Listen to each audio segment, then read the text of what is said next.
Sore RYC, senang bisa bersama-sama dengan kalian sore hari ini, dan tentu saya ada untuk membagikan sesuatu, bukan hanya sekedar sesuatu, tetapi saya harap bisa mengubah cara berpikir kalian dan tentu memiliki potensi apa yang saya bagikan untuk mengubah hidup kalian. Sehingga hidup kekal kalian sudah mulai terencana sempurna sejak saat di mana kalian mendengarkan pesan ini. Sebelumnya mari saya ajak kalian berdoa supaya masing-masing kita ditolong oleh Roh Kudus, ditemani oleh Roh Kudus, sehingga setiap pesan itu bisa diterjemahkan sesuai dengan pengertian kita. Sehingga sesulit apapun kebenaran firman Tuhan ini, itu akan kita bisa mengerti. Tentu nanti akan ada waktu dan ketekunan kalian untuk yang bisa membuat itu nyata. Kita akan berdoa sama-sama. Terima kasih Bapa di surga untuk kesempatan kami mendengar firman.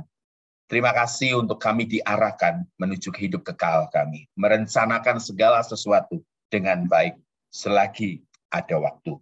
Roh Kudus temani kami, sehingga firman Tuhan bisa dibagi kepada kami, dan semuanya itu satu ketika akan jadi rema buat kehidupan kami. Terima kasih. Di dalam nama Putra Tunggal Bapa di surga, Tuhan Yesus Kristus, kami berdoa dan sungguh kami bersyukur. Amin. Amin. Pada saat saya merekam pesan ini, ya, RYC, ada banjir bandang di daerah di dekat rumah saya, di Batu. Nah, Batu itu tempat wisata. Dan Batu itu seumur-umur belum pernah yang namanya banjir bandang. Kota Malang biasanya ada banjir bandang. Kalau yang ada di Batu banjir, maka Kota Malang itu punya potensi untuk banjir. Namun karena saya tinggal di daerah yang punya ketinggian tertentu, ya, maka banjir biasanya hanya setengah jam sampai 1 jam. Bayangkan ya, 20 tahun yang lalu tidak akan pernah ada banjir seperti ini. 40 tahun yang lalu tidak akan pernah ada banjir seperti ini. Apalagi 50 tahun yang lalu. Ada dekadensi dalam kualitas apa? Kualitas udara, kualitas atmosfer, kualitas suhu. Dan orang-orang Malang ya, seperti saat ini ketika saya tapping ini, itu kita ngalami loh. Titik terpanas sepanjang 10 tahun ini. Kita tidak pernah kepanasan seperti ini. Jadi kalau kita tanya kenapa? Dan kita selalu menyalahkan yang namanya pemanasan global. Dan kita ini harus paham sebuah realitas bahwa alam semesta ini akan dipulihkan, ya, oleh Tuhan kita Yesus Kristus. Saat apa? Saat kedatangan Tuhan Yesus yang kedua. Nah, saya beri judul Hard Reset. Tentu akan berpikir, kenapa hard reset? Kenapa nggak disebut aja reset? Nah, kita akan baca kebenaran firman Tuhan Matius 19 ayat yang kedua. Saya akan bacakan buat kalian. Bunyinya seperti ini. Aku berkata kepadamu, sesungguhnya pada waktu penciptaan kembali, apabila anak manusia bersemayam di tahta kemuliaannya, kamu yang telah mengikut aku akan duduk juga di atas 12 tahta untuk menghakimi ke-12 suku Israel. Nah, saya garis bawahi kata penciptaan kembali. Aku berkata kepadamu sesungguhnya pada waktu penciptaan kembali, apabila anak manusia bersemayam, coba kata-kata ini luar biasa, dikatakan apa? Penciptaan kembali. Kata penciptaan kembali dalam ayat ini, ya, dalam bahasa Yunaninya itu unik sekali. Palingenesia, yang artinya dilahirkan kembali, ya, kelahiran baru, direnovasi, direstorasi. Nah, biasanya kalau dikatakan kelahiran yang baru, direstorasi, ya, terus kemudian direnovasi, keadaannya pasti lebih baik daripada sebelumnya. Itu sebabnya surat Paulus kepada Timotius mengatakan bahwa masa-masa terakhir sebelum kedatangan Tuhan Yesus adalah masa yang betul-betul sukar, ya, masa yang sukar. Padahal kalian tahu ya, RYC, padahal kalian tahu itu ditulis pada apa? Pada abad pertama. Kita abad 21. Ya, perhatikan sungguh-sungguh. Nah, dalam terjemahan yang lain, Palingenesia itu diartikan regeneration, diproduksi kembali atau diproduksi ulang, ya, atau diperbaharui. Nah, ini bicara mengenai apa? Bertalian dengan alam semesta ini. Nah, kalau dikatakan Palingenesia, penciptaan kembali, alam penciptaan kembali, ini bicara mengenai apa? Sebuah keadaan yang akan dirubah Tuhan secara total, secara luar biasa. Mengapa sebenarnya Tuhan Yesus berniat untuk mengadakan renovasi atau penciptaan kembali, Palingenesia? Kita harus perhatikan kebenaran firman Tuhan ini sungguh-sungguh. Seperti kita tahu ya, saya catat betul-betul ya, saya catat betul-betul. Manusia diciptakan itu ya, manusia diciptakan itu Kejadian pasal 1. Kejadian pasal 3 itu manusia jatuh ke dalam dosa. Perhatikan sungguh-sungguh ya. Kita ngelihat makin ke sini makin rusak ya. Betul-betul makin rusak. Saya kaget ketika membaca kebenaran firman Tuhan. Kejadian 4 ayat 6. Kejadian 4 ayat 26 ditulis di dalam bahasa Indonesianya, manusia mulai menantang nama Tuhan. Ya, mulai memanggil nama Tuhan. Tetapi kalau kita periksa dalam terjemahan yang lain, ada penafsir mengatakan Kejadian 4 ayat 26 dikatakan manusia mulai menantang, bukan memanggil nama Tuhan, tapi mulai menantang nama Tuhan. Halal, profane. Jadi itu Kejadian 4 ayat 26. 1 diciptakan, ya. 3 jatuh dalam dosa, 4 manusia mulai berani menantang Tuhan. Kejadian 5 ayatnya 1 sampai ayat yang ketiga.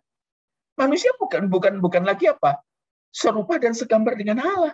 Tetapi Kejadian 5 ayat 1 sampai pasal 3 ya sampai ayat 3 dikatakan apa? Bukan rupa Tuhan lagi, segambar dan serupa, tetapi rupanya seperti rupa Adam. Ya, dekadensinya luar biasa. Kejadian 6 ayat 1 sampai 5 kalian periksa. Makanya kenapa harus dikatakan dipulihkan oleh Allah kembali. Ya, dipulihkan Allah kembali. Kejadian 6 ayat 1 sampai 5 muncul dikatakan apa? Keturunan raksasa Nephilim. Ini bukan raksasa dalam bentuk tubuh, bukan. Tetapi yang dikatakan raksasa, ini kejahatan yang luar biasa. Orang-orang dari Asia selalu menggambarkan yang namanya kejahatan itu dengan raksasa. Orang Jawa juga, orang-orang Kejawen juga menggambarkan dalam pewayangan disebut apa? Raksasa itu lambang kejahatan. Kejadian 9 ayat 20 sampai 23 kalau kita periksa ya. Sebelumnya Kejadian 8 itu bicara mengenai apa? Ada air bah. Air bah tidak menghentikan kodrat dosa. Kalian lihat Kejadian pasal 9 ya. Di situ ada siapa? Ada salah satu anak Nuh yang mentertawai ayahnya yang saat itu bugil. Karena apa? Karena mabuk. Mentertawai kelamin papanya. Sementara 2 anak yang lain itu berjalan mundur untuk menutupi tubuh ayahnya. Bayangkan, ya di dalam apa setelah banjir harusnya ada efek jerah, ya ternyata tidak. Makanya sekali lagi, ya mata buta melihat mujizat itu mudah, ya orang lumpuh berjalan itu mudah, orang sakit sembuh itu mudah. Tetapi untuk yang namanya kodrat dosa, yang namanya karakter itu sukar sekali. Nah, kita ngelihat, kita harusnya curiga ketika baca kebenaran firman Tuhan. Ketika diucapkan bahwa apa? Yang namanya Adam itu harus berpeluh untuk mencari nafkah. Kenapa? Bumi ini sudah apa? Sudah menghitung mundur, sudah countdown. Dari apa? Ketika manusia jatuh dalam dosa. Dia sudah mundur. Dia hitung mundur. Perhatikan sungguh-sungguh. Kejadian 10 ayat 8 sampai 9. Ya, itu ditulis apa? Kebenaran firman Tuhan. Ada seorang yang namanya Nimrod. Dia yang mula-mula sekali orang yang berkuasa di bumi. Ia seorang pemburu yang gagah perkasa. Dalam terjemahan yang lain dikatakan apa? Dia berani nantang Tuhan. Nimrod ini yang akhirnya punya cikal bakal. Yang cikal bakalnya apa? Menara Babel. Ketika melihat turun. Nah, itulah sebabnya penciptaan kembali itu jadi apa? Itu jadi rencana Tuhan. Rencana Tuhan. Ini bukan bukan sekedar perencanaan untuk menciptakan kembali dengan yang biasa-biasa saja. Makanya kalau yang pertama ada bumi yang luar biasa yang Tuhan ketika menciptakan selalu dikatakan apa? Semuanya itu baik. Tov katanya. Nah, penciptaan kembali ini menunjuk kepada sesuatu yang diperbaharui. Dalam penciptaan kembali ini alam semesta secara fisik tetap sama. Tetapi langit dan bumi yang kita huni ini akan lenyap. Ini yang unik. Dalam sebuah diskusi dengan orang-orang yang sangat hebat, saya katakan gini ya, baru beberapa hari yang lalu, ketika diskusi dengan orang-orang hebat, saya berkata, ketika mereka mempertanyakan saya yang selalu berkata langit baru, bumi baru, saya berkata seperti ini, ya, Henok naik, Elia naik, Yesus dalam Kisah Para Rasul naik, ya. Terus dikatakan apa? Saya berkata kepada mereka, coba perhatikan naiknya. Nah, ada satu pakar yang luar biasa berkatakan, naik itu kemana? Naik itu kemana? Nah, saya tidak mau terjebak dalam pertanyaan itu. Saya katakan, tentu ketika naik ada sesuatu yang ada di sana. Ada di belakang langit biru sana. Kalau kita bicara langit, kita ngomong langit biru, itu atmosfernya bumi. Tetapi langit di atas langit, itu masih ada di galaksi kita. Jadi ketika dikatakan naik, ada suatu tempat yang ada di sana. Bagaimana nasib bumi? Bukan bumi ini. Bumi ini tidak pernah lagi menjadi tempat hunian yang nyaman, yang aman buat kita di masa depan. Maka dari itu, ada plan dari Tuhan. Tuhan kita. Tuhan berkata, aku pergi ke sana untuk menyediakan rumah bagimu, kediaman bagimu. Itu langit baru. Konotasinya mengandung apa? Sebuah persiapan besar untuk sebuah tempat yang satu ketika kita akan apa? Akan pergi ke sana dan bertempat tinggal di sana. Rasul Petrus mengatakan begini, bahwa langit dan bumi yang kita huni ini akan dihanguskan oleh Tuhan. Oleh apa? Oleh api. Ya, pertama kali bumi ini pernah dihancurkan oleh Tuhan. Ya, oleh apa? Oleh air. Tapi akan satu waktu nanti bahwa bumi ini akan nyala api. Nanti kita akan baca kebenaran firman Tuhan itu dan saya sendiri merinding. Saya akan bacakan buat kalian. 2 Petrus 3 ayat 10 sampai 11. Perhatikan sungguh-sungguh ya. 2 Petrus 3 ayat 10 sampai 11. Tetapi hari Tuhan ya akan tiba seperti pencuri. Makanya ya tentu tidak ada pencuri yang akan memberitahu atau teks kita ya bahwa dia akan mencuri gitu loh ya. Makanya pada hari Tuhan itu akan seperti pencuri. Itu akan datang tiba-tiba seperti perempuan yang melahirkan. Pada hari itu langit akan lenyap lah. Langit yang mana? Langit yang ada di atas kita atau langit yang ada di mana? Ya, langit galaksi kita gitu loh. Ya. Nah, terus kemudian apa? Berarti kan pada hari itu langit akan lenyap dengan gemuruh. Saya tertarik dengan kata-kata gemuruh ini. Yuk kita belajar sesuatu yang mencerahkan hidup kita yuk. Nah, saya mencatat ya ketika dikatakan gini. Ya, kita melihat ya, penciptaan alam semesta itu bukan terjadi secara kebetulan. Banyak orang-orang mengatakan ini kebetulan. Yuk, perhatikan. Bagaimana mungkin sebuah ledakan yang tidak disengaja? Perhatikan. Orang-orang berpikir bahwa alam semesta ini, ya terutama dengan galaksi kita, ya dimunculkan diakibatkan sebuah Big Bang. Big Bang yang besar begitu ya. Dikatakan apa? Itu ledakan yang tidak disengaja. Para ateis ya, para orang-orang ateis mengatakan gini, ledakan yang tidak disengaja. Coba berpikir. Ya. Bagaimana mungkin sebuah ledakan yang tidak disengaja bisa menciptakan alam semesta yang begitu sempurna? Sebuah ledakan yang koinsiden yang terjadi tanpa sebab bisa menghasilkan semesta yang begitu sempurna. Nggak mungkin. Nah, kalau Big Bang, kalau teori Big Bang itu ada suara gemuruh, tapi tentu di belakangnya ada by design. Ada desainnya Allah kita yang luar biasa. Maka dari itu ketika menyikapi firman Tuhan ini dengan inline, dengan pengertian ilmu pengetahuan, kalian akan terkejut. Dikatakan apa? Pada hari itu, langit akan lenyap dengan gemuruh yang dahsyat. Dimulai dengan Big Bang, diakhiri dengan Big Bang. Dan unsur-unsur dunia, ini luar biasa loh. Yang ditulis oleh Alkitab adalah unsur-unsur dunia ini akan hangus dalam nyala api. Akan terbakar. Perhatikan, bukan benda, tapi unsur akan hangus dalam nyala api. Dan bumi dan segala yang ada di atasnya ya akan hilang lenyap. Bisa kebayang. Jadi jika segala sesuatu ini akan hancur secara demikian, ini yang seringkali kita terjemahkan oleh Bapak Rohani kita ya, harusnya gemetar dari sekarang. Betapa suci dan salehnya kamu harus hidup. Kata lenyap dalam ayat ini memakai kata apa? Ya, ini loh. Dikatakan pareleusontai, ya, parelhomai. Kata parelhomai ini memiliki pengertian pergi, berangkat ke samping, tersisi, dilupakan, dan di belakang. Jadi kata lenyap ini di sini jangan diartikan hilang lenyap begitu saja, tetapi bisa berarti ditinggalkan, disisihkan, dilupakan, dan berlalu. Bisa kebayang, kalau kita belajar kebenaran firman Tuhan ini, kita bisa lihat bahwa kebenaran yang ada dalam kitab Wahyu itu luar biasa.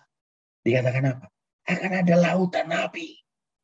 Makanya banyak orang berkata kepada saya, mengenai apa? Mengenai lautan api. Alkitab tidak pernah mencatat mengenai lautan api.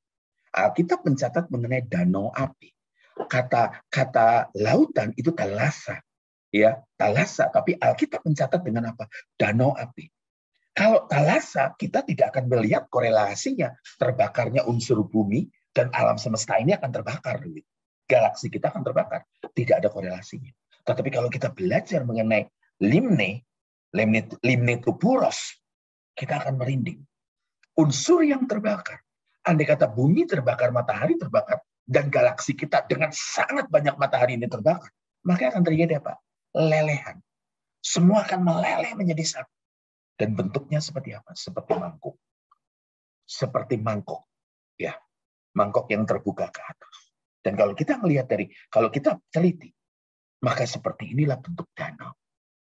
Seperti inilah bentuk danau. Makanya kita harus betul-betul apa? Suci dan saleh. Mulai saat ini. Kita jangan gemetar nanti. Ya, tentu kita akan gemetar di depan tata pengadilannya Tuhan Yesus Kristus.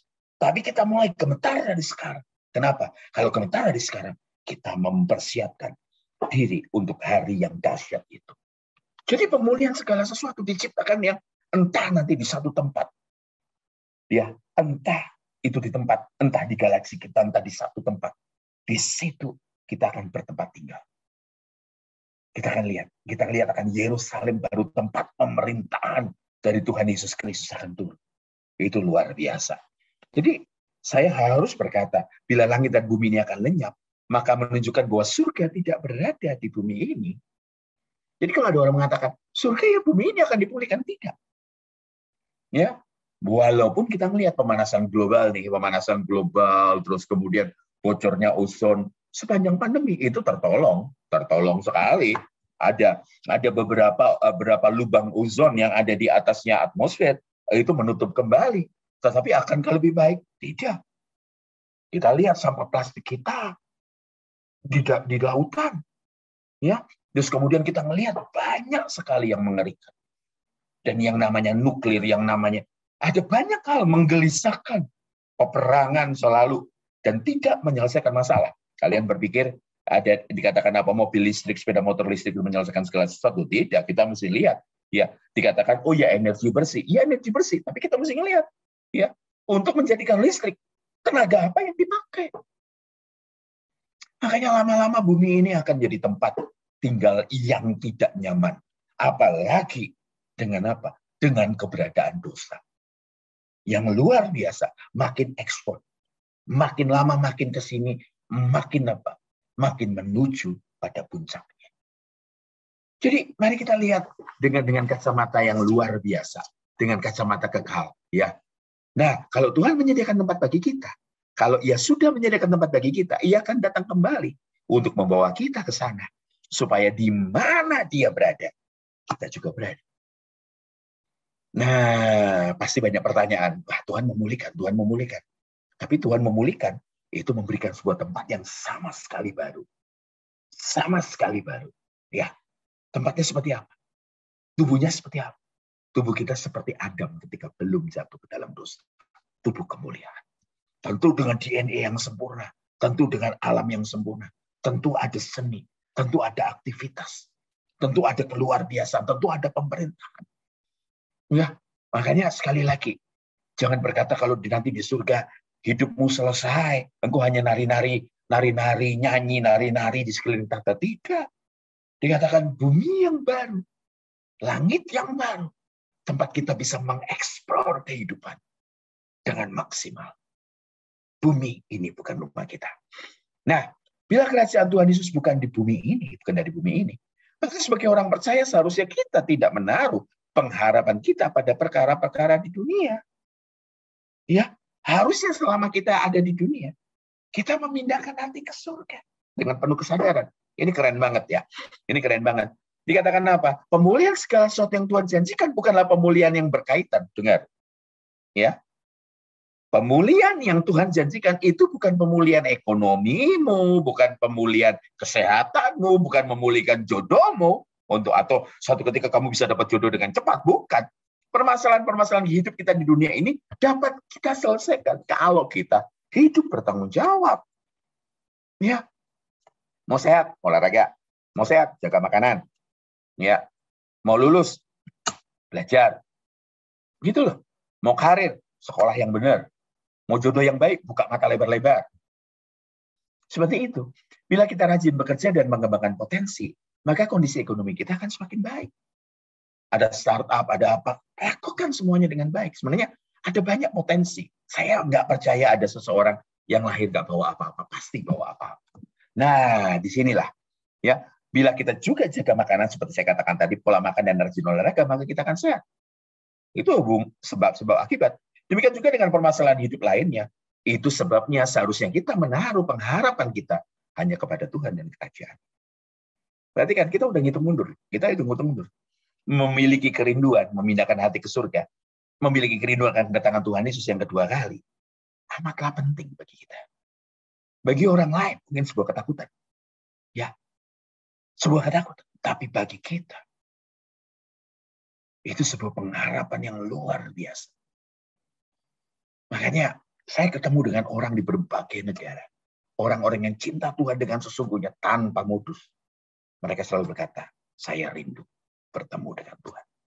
Baik lewat teman ataupun lewat nanti pertemuan langsung ketika Tuhan menjemput kita semuanya.